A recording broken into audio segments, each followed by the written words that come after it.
BBC Sounds. Music, radio, podcasts.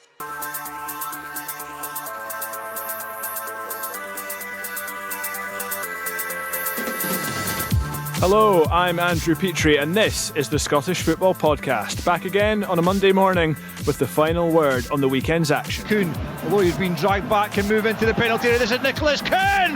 Wonderful! From Nicholas Kuhn once again to slot it past Robbie McCrory. Celtic were made to work for it, but can anyone stop them? And Nicholas Kuhn at the moment. It was a nervy evening for Rangers too. By Rami. Left by Tierney, chance for Tavernier, and it finds its way in.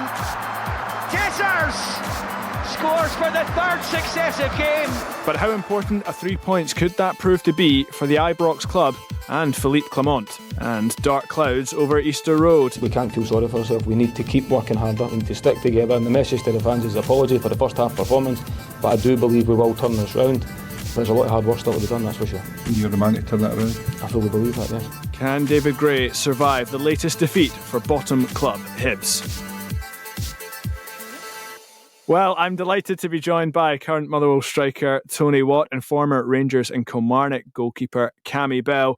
Gentlemen, just quickly, a few folk have been saying Nicholas Kuhn is already the player of the season. Do you agree with that? And if not, who do you think should be nominated instead? Tony, I'll start with you. I think he's got to be right up there. I think there's players in different teams. I'm going to be biased and say little Lennon Miller's been outstanding as well. You've probably got a few from Aberdeen to pick from, and I think Liam Scales probably in the mix as well. So I think there's a few, but I think it definitely, after the midweek performance, I know it was in Europe, so I won't count towards it, but I think the way he's hit the ground running this season, he was a bit slow starting last year, but I think he's got to be right up in the mix, yeah. Cammy, what about yourself? Yeah, listen, he's the man in form at the moment, the main man in Scottish football. He's scored an incredible amount of goals for Celtic, important goals and assists as well.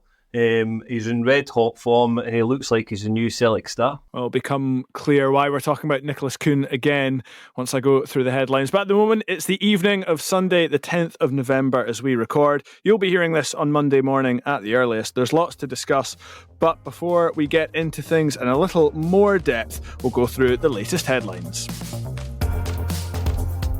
The final game of the weekend saw Rangers edge out Hearts 1-0 at Ibrox. Celtic are top of the Premiership on goal difference after a 2-0 away win to Kilmarnock. Aberdeen are level on points with the champions after they defeated Dundee 4-1 at Petrie on Saturday.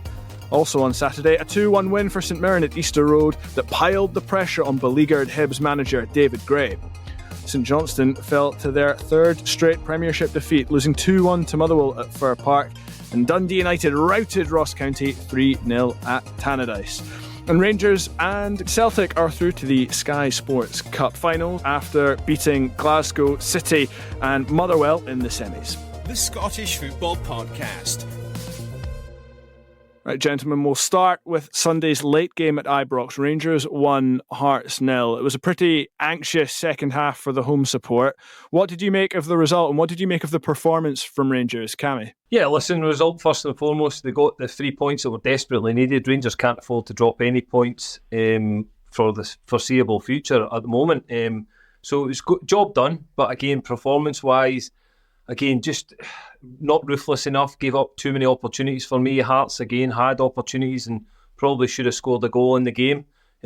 But for me, Philippe Clement will just be happy getting into that international break with another 3 points on the board, as I say, so vital for them at the moment. And a start and an assist for James Tavernier, although he was taken off later in the game. How much will that have meant to him, Tony, after what's been quite a difficult week for him, maybe one of his most difficult as Rangers captain? Yeah, I think he'll be delighted that he got a clean sheet as a defender, he got an assist, and he played the majority of the game. I think Clement's words during the week about him not playing 60 games a season, he'll still want to play 60 games a season, you know that, but if the manager handles him correctly and maybe speaks to him and tells him what games he's got to play, what he's not, then I still think there's a big future at Rangers for James Tavernier. I still think he's got the quality to be a top Rangers player like he's shown, and okay, people are on him for maybe the last 4 or 5 weeks, he's maybe not been at his best, but players take dips and players struggle with confidence, and over the whole of his Rangers career, I think he's done really well. And obviously Hearts hit the post through Kenneth Vargas when he was clean through on goal. An absolute sitter, according to Ryan McGowan on BBC Radio Scotland's commentary. Should Hearts have had at least one goal in this game, Cammy? Yeah, they should have. For me, they had enough opportunities to score a goal in the game and take something from the game. But again, if you're not ruthless at the top end of the pitch, it will always hurt you. That's where I think Hearts have really struggled this season, getting goals, trying to create enough opportunities. I think they had 2 or 3 decent ones in this game, but again, it's just not putting the ball in the back of the net. And it's hurting Hearts at the moment. Shankland's obviously not scoring the goals he did last season, have the return, as you say, Vargas with that huge opportunity. So that's why Hearts have walked away without any points from that game, was purely because they weren't ruthless enough at the top of the pitch. And Tony, a former Hearts player yourself, how much encouragement can they take from this performance? And can they kind of shake off this malaise that's threatening to creep its way back into Tynecastle from the start of the season? I think the signs are positive coming out of Tynecastle. I think midweek, by all accounts, everybody who watched it, I never seen the game, they were supposed to have been on top for the majority of the game against a Bundesliga team. They get a good win against Kelly last week, and I think obviously St Johnstone, and I think they were unlucky against Kelly the game before. So I think if they keep ticking along at this pace, I think they'll be okay. I think they've got a lot of good forward players. I think Shankland obviously carried them last year with goals and assists. He's still chipping away with assists and goals this season, albeit not in the number that they were last year. But he's a good player. You've seen the assist that he nearly gave today for Vargas. The way he took the ball down and played the ball through, they've been one of the assists this season. So I think they'll be fine. I think it'll take them time just to get to the new manager's ways, but I think Hearts will come on strong and do okay. It's interesting you mention Shankland's contribution there, Tony. I know, like you say, he's kind of still getting involved, he's setting up goals, he's not scoring them, he's still getting the chances though. What is it that maybe Lawrence Shankland needs to do, or maybe even Neil Critchley, to get him firing again? Because as you say, he's so important to Hearts. I think his all-round play is excellent. I think he's come on leaps and bounds in the last 3-4 years. He went abroad, came back an even better player, and I think he's vital to the way they play. He holds the ball up, he creates chances for other people, and I think it's just a case of the manager showing him belief and him just resetting and hitting the target again every time he can, and he'll score goals. He's a goal scorer, and that's the way he has always been. But I do think he'll come back strong, yeah. And Cammy, we've talked about the Rangers' performance. Do you think it's enough to take that heat off Philippe Clement, or are fans still demanding more? I know it's a win, I know it's 3 points, and that's really crucial, but it still somehow feels like Rangers fans aren't quite happy yet. Yeah, listen, it's still unconvincing, I think, at the moment. There's a nervousness around Ibrox. There has been for a long time now. So yes, it's 3 points, and it'll give him the international break probably come at a good time for him again. Time for him to reset, spend time with players on the training pitch that are going to be available to him, and again just kind of take away the heat that's been on him for the last few weeks. It's been intense for Rangers. That defeat against Aberdeen was damaging, and it's still in the back of everyone's mind. But again, that'll go a little bit towards to re-healing the damage that's been done. You're listening to the Scottish Football Podcast from BBC Sports Scotland.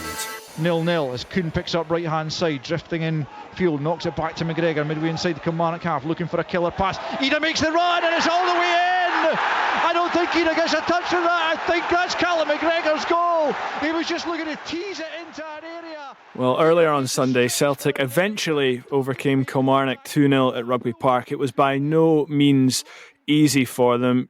Cammy, how tough a test was that for Celtic, and how impressed were you with the Kilmarnock performance? I thought Kilmarnock were brilliant today. I really did. I thought they had a number of opportunities, a real threat throughout the game. They pressed really well. Intensity of their play was great. But again, Celtic just weathered the storm. They rode their luck a little bit as well. And then the goal they got just before half-time, McGregor's goal was so important, because I think that deflated Kilmarnock a little bit, but they reacted well in the second half. But the quality just shone from Celtic, and they managed to get the job done. But it was a real test for Celtic today, probably one of the hardest they've faced this season. And Kilmarnock will be feeling really unfortunate that they didn't take anything from the game.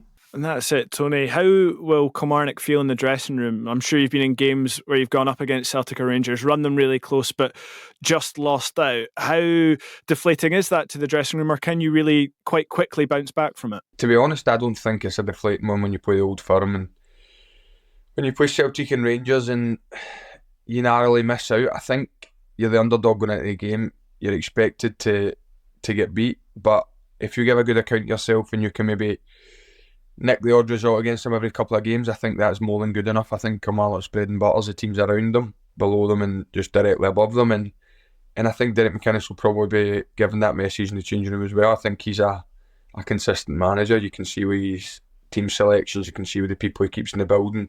He's a guy who likes continuity, and I think he'll just galvanise them again, and I think he won't be too disheartened about it tonight, and they'll move on.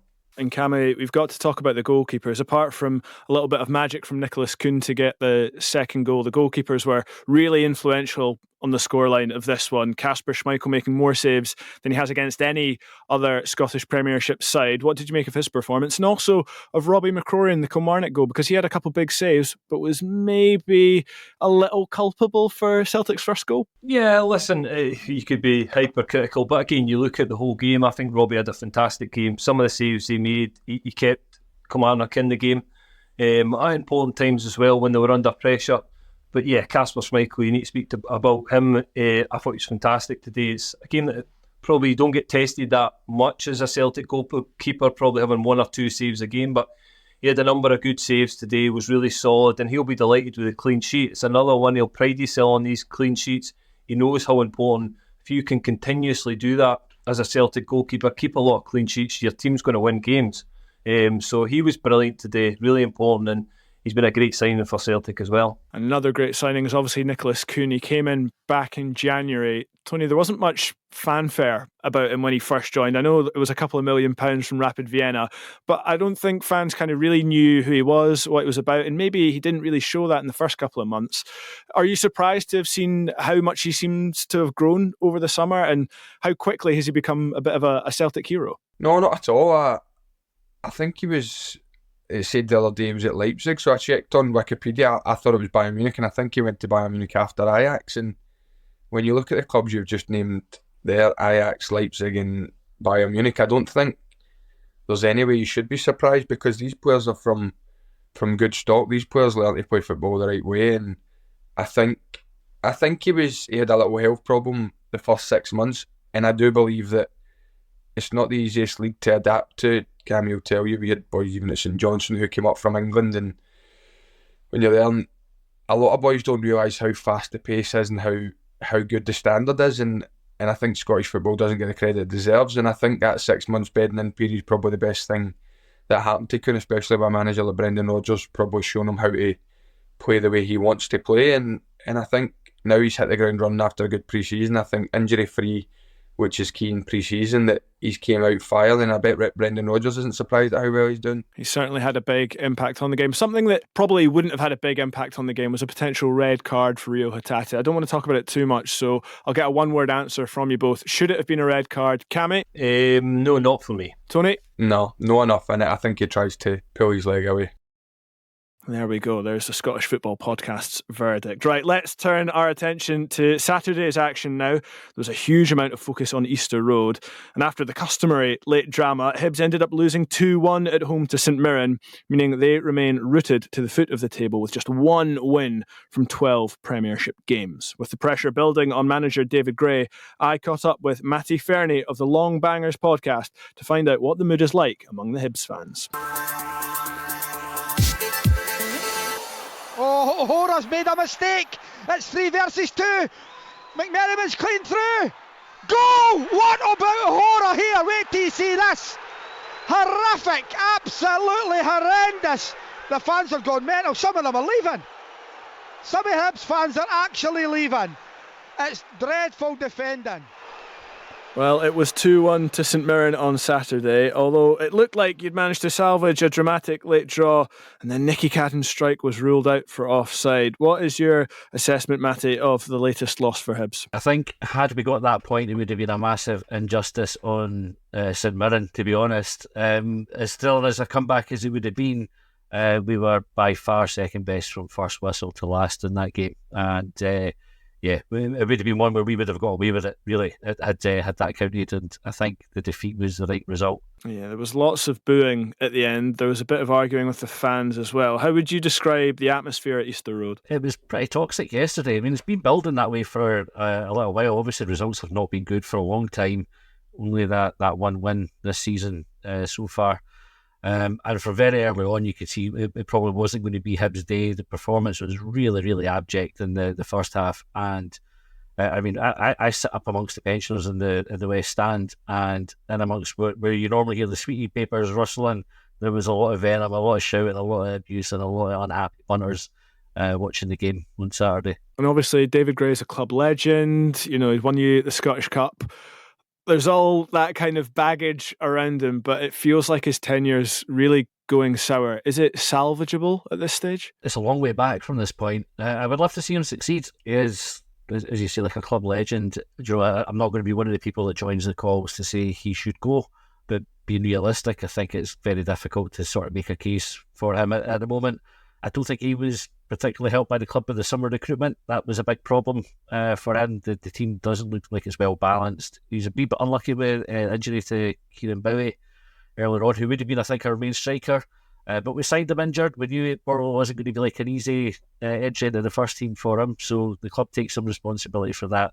And I think the backroom team that he assembled probably lacks a bit of the experience and quality that he needed as a new manager to succeed as well. So I don't know, long way back from. And you said you don't want to join the calls for him to go. Is that out of a kind of loyalty to a club legend, or is it because of the wider picture, which is that he's the 6th permanent manager in 5 years, and that kind of turnover just doesn't feel sustainable? A little bit both. I would say probably 98% the fact that he's a club legend and there's sentimental side to it. That, you know, yeah, there's not much that David Gray could do that would make me turn against him. So there is clearly a bigger problem, and I think the people upstairs at the clubs, Ian Gordon, Ben Kensell, Malcolm Mackay, to an extent, Malcolm Mackay's kind of fairly new in his role. He only started officially in June. I think these are the people where the real anger should be pointed at. The club is a joke at the moment, like we're a laughing stock. We've signed something like 70 players, maybe a bit more than that in the last 3 years. It's completely unsustainable. There's very few of those players are ones that you would give pass marks to. So I think the frustration and the anger sort of goes above David Gray at this stage and should be pointed at those running the club. And if David Gray was able to kind of hold on to his job and get the January transfer window, what would he need to do in your eyes to kind of turn this around and try and kind of get a tune out of this squad? I think he needs to be ruthless. I mean, there's a few of the sort of old guard in the team who are not really performing for him. He needs to replace them. You know, Joe Newell was made captain at the start of the season. He's flattered to deceive this season. Big fan of Joe Newell. Normally, I think he's a cracking guy. Just not working for him. Martin Boyle has been miles off it, but these guys are getting starts whenever they're fit and available.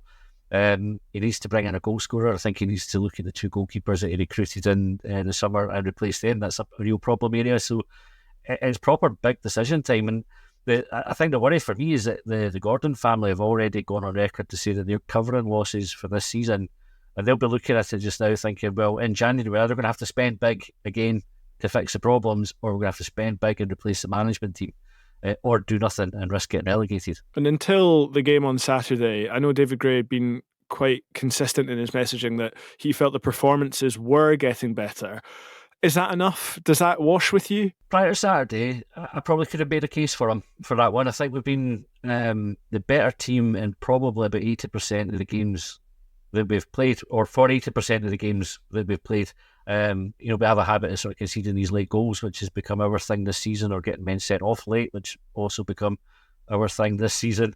But up until those moments, we've been really comfortable with games. Like even, look back to the 1-0 defeat at Ibrox, and we should have taken more than a point from that one. Dundee United have taken 4 points from us. I don't think they've been better than us at all.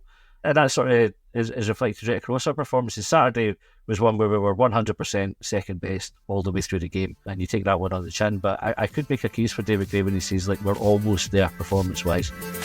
The Scottish Football Podcast from BBC Sport Scotland. Matty Fairnie from the Longbangers Hibs fan podcast there. Elsewhere on Saturday, Dundee United ran out 3-0 winners over Ross County, and Aberdeen defeated Dundee 4-1 at Petrie. Morris rolls it back to the 18-yard line. Nisbet on the right foot, and it's in! Nisbet scores. It might have taken a touch there as it flashes past McCracken. You can see what it means to these Aberdeen players, to Nisbet, to Mitov up the other end of the park, and Aberdeen ice the cake and some here. How impressive was that from the Dons, Cammy, to bounce back from that crushing defeat by Celtic last week? 6-0 to go and put on such an impressive show. I don't know if it's harsh to say I didn't see it coming, but I was surprised by just how well they bounced back. Yeah, and again, it was the first real test of character for Jimmy Tilleen's side when they'd been absolutely hammered last week against a very good Celtic team in the semi-final, but nobody's seen the 6-0 scoreline coming.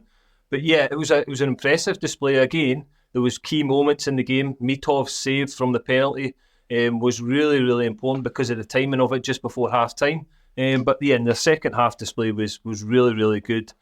Deserved the 3 points. And it's a little bit of a statement from Aberdeen again to say, listen, there might be hiccups along the way, but we'll all react well.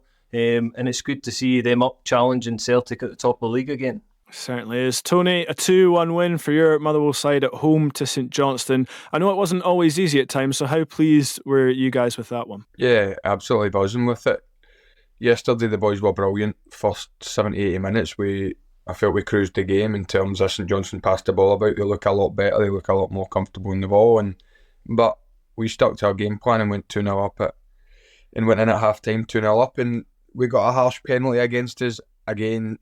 By the rules of the game this year, the way they've been explained to us, I probably thought it was harsh, but it is what it is. We dealt with it well and we got the win. We got 3 points and we've done okay the first few games. We've set targets, obviously internally. The manager set his targets and things to hit, and we've been doing well, and we've been doing it, and he deserves a lot of the credit. Well, I was going to ask about that. I know there's obviously been a lot of positive stories about Aberdeen and Dundee United, but Motherwell have kind of gone under the radar a bit. Has that almost helped the fact that there's not necessarily been that kind of big spotlight on the good start that Motherwell have made? No, I think it's probably standard when you're at Motherwell. People overlook your achievements, and the manager probably realises that as well. I can't speak for him, but I think even the job he done last season at times, if they hadn't won a few games, they get highly criticised, but the amount of games that they won and done well and under the caution against it, then the praise isn't really there. But no, I think people hopefully start to realise the job he's doing, and over the next few games we've got a good run coming up that hopefully we can be competitive in and see where it takes us. And I know we've already spoken to Matty about the situation at Hibs. It's a really tough one for the fans. I really feel for them. What's really kind of going wrong? Is obvious is David Gray's kind of putting out the wrong team, or the players aren't up for it. Tony, what do you think is kind of really the issue at Hibs? First off, I think David Gray's still early in the job. He's had one transfer window, so we need to be realistic there.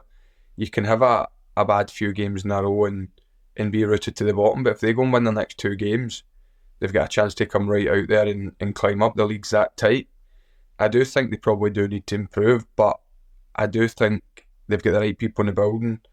David Marshall and Malky Mackay, I was talking to Cammy off air about, they're in the building. I think David Gray could lean on them and ask for advice and kind of grow with them, because it's his first job, it's his first real job, and Hibs are a club that obviously want to be pushing for top 6, but with new managers you need to give them time, and he's a club legend. I think he deserves at least a bit more time. And Cammy, in the dressing room, how hard is it? Because I saw some footage from the weekend. It kind of seemed fans turning on players turning on fans. It kind of got a bit ugly towards the end. How difficult is it to kind of pick that dressing room up? Yeah, listen, it will be difficult. Players will know the situation they're in. You feel that intensity when you're on the pitch. The boos were ringing around Easter Road at the weekend again. And yeah, it's not a good place to be in at the moment. It's a fragile team there. They're, for me, defensively, they're giving away far too many easy goals. And listen, David Gray can put any team on the pitch, but if individuals are making mistakes week in, week out, you can't legislate for that.